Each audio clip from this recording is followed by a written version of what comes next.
Lun visi adalah mewujudkan Aceh Timur beribadah. Beribadahnya berilmu, cerdas, islami, bahagia, damai, dan barakah. Jadi Aceh Timur beribadah.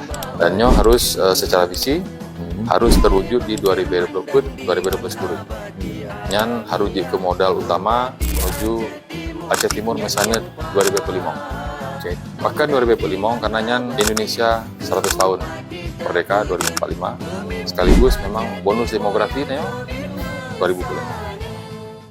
Potensi bonus demografinya harus dipersiapkan dari Jino, termasuk Aceh Timur menjadi bagian keseluruhan Indonesia. Maka Jintulung posisinya lebih fokus kepada pembangunan SDM. Dan pecarang Buyakrung tanya, nyampe layaknya kan Buyakrung sedang-dang, biar tamang mereski. Nyo tak balik.